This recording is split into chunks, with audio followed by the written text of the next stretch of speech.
Hello छोट्या दोस्तांनो, कसे आहात? आजच्या आपल्या गोष्टीचं नाव आहे सोन्याची किल्ली. आजच्या आपल्या गोष्टीत आपण अशा एका सफरीत जाणार आहोत जिथे धाडस आहे, मैत्री आहे आणि एक मोठं रहस्य सुद्धा आहे. आजच्या आपल्या गोष्टीचा नायक आहे नील आणि त्याचा लाडका कुत्रा कोको.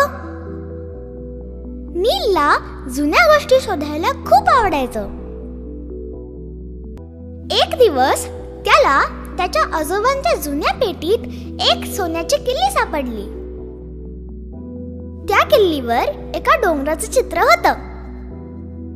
नीलने ठरवलं की तो या किल्लीचं रहस्य शोधून काढणार. नीलला ती सोन्याची किल्ली तर मिळाली, पण त्याचं कुलूप कुठे होतं हे कोणालाच माहित नव्हतं. त्याने खूप प्रयत्न केले. घरातल्या सगळ्या कपाटांना त्याने ती किल्ली लावायचा प्रयत्न सुद्धा केला. बागेतल्या जुन्या दरवाजाला पण लावून बघितली.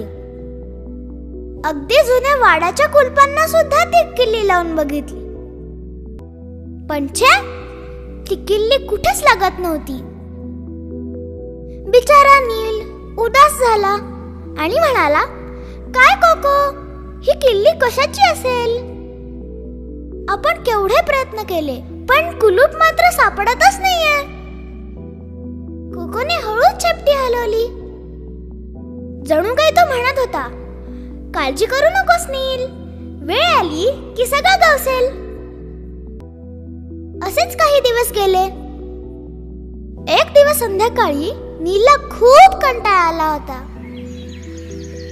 तो फक्त मन शांत करण्यासाठी आणि हवा खाण्यासाठी जवळच्या टेकडीवर गेला.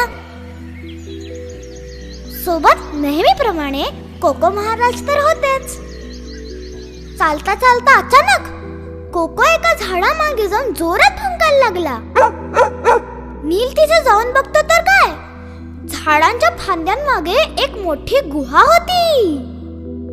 नील म्हणाला, अरे मी इतके दिवस इथे येतोय तरी मला ही गुहा कधीच दिसली नाही.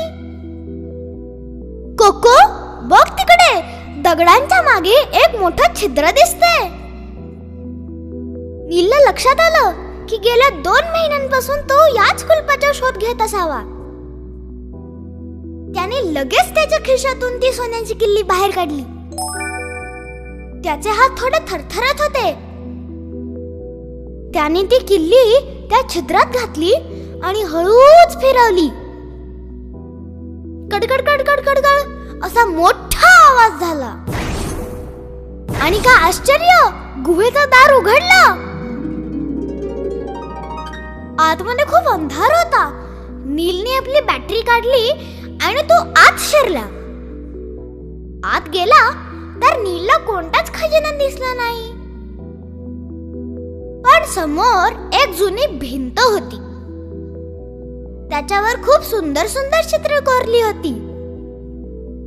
कोको एका कोपऱ्यात जाऊन पुन्हा भुंकला. तिथे एक जुनी लाकडी पेटी होती. नीलने ती उघडली.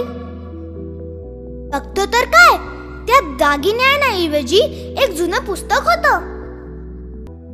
त्या पुस्तकाच्या पहिल्या पानावर लिहिलं होतं, जगातील सर्वात मोठा खजिना सोन्यात नसून तुमच्या बुद्धीत आहे. जे हे पुस्तक वाचतील ते खऱ्या अर्थाने श्रीमंत होतील.